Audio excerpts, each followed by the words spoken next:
Donald, congratulations. Thank you. And looking forward to having like we said, smooth transition. Do everything we can to make sure you're accommodated, what you need. And we're going to get a chance to talk about some of that today. So Good. welcome. Thank you back. very much. And thank you very much. And politics is tough, and it's in many cases not a very nice world, but it is a nice world today, and I appreciate it very much. And a transition that's so smooth, it'll be as smooth as it can get, and I very much appreciate that, Jim. You're welcome. We begin today with that historic moment at the White House this morning. President Biden making good on his promise of a peaceful transfer of power, welcoming President-elect Trump.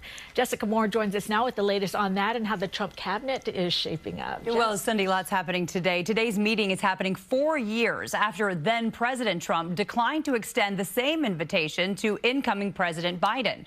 Trump saying this morning politics is tough, but the transition will be smooth. Congratulations. Thank you. Cameras captured the moment President Biden welcomed President-elect Trump back to the Oval Office as the two men shared a rare moment of unity. Looking forward to having like we said, smooth transition. Do everything we can to make sure you're accommodated, what you need. And we're going to get a chance to talk about some of that today. So Good. welcome.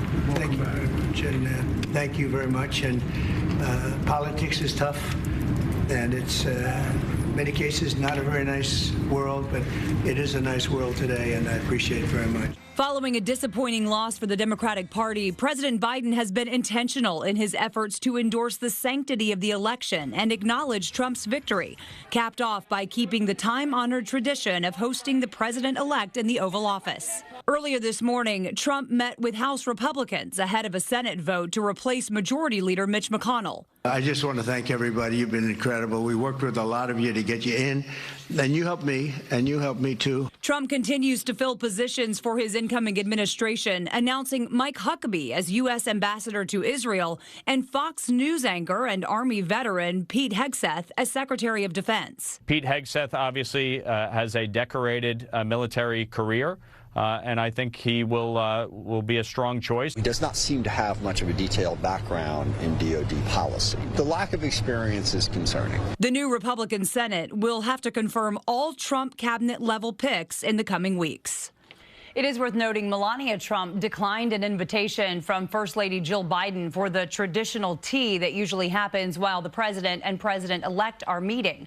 Melania Trump's camp said she has a scheduling conflict related to her new memoir and would not accompany her husband to the White House.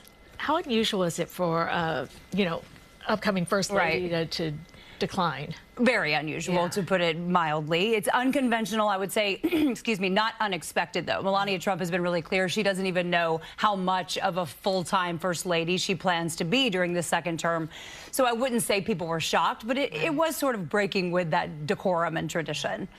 Yes, that scene was cordial. The brief pleasantries were pleasant, I guess, polite, but I do think it is worth underscoring, the reason that this scene and this image is so striking is because these two men have no relationship to speak of. This is not President George W. Bush welcoming the Obamas to the White House. This is not Bill Clinton welcoming W. Bush to the White House. You look back on those images and the footage, and there is some real warmth there.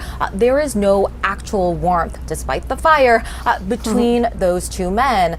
We've talked about the many ways in which President Trump has talked in denigrating ways about President Biden. Biden, too, throughout the course of this campaign, referring to this person as a fascist, as a total threat to the country.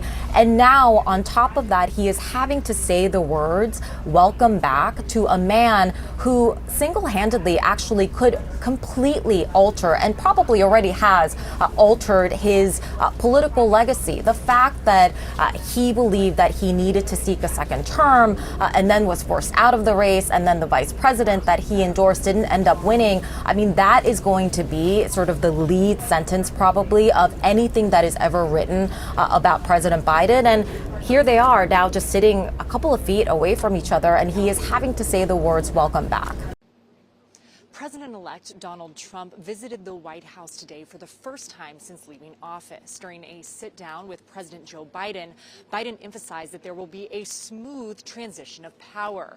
Meetings like this between the president and the president-elect are a long-time tradition, one that Trump skipped in 2020 when Biden won.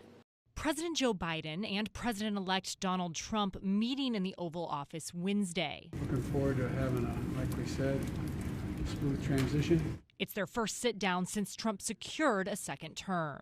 Politics is tough, and it's in many cases not a very nice world, but it is a nice world today, and I appreciate very much a transition that's so smooth. It'll be as smooth as it can get.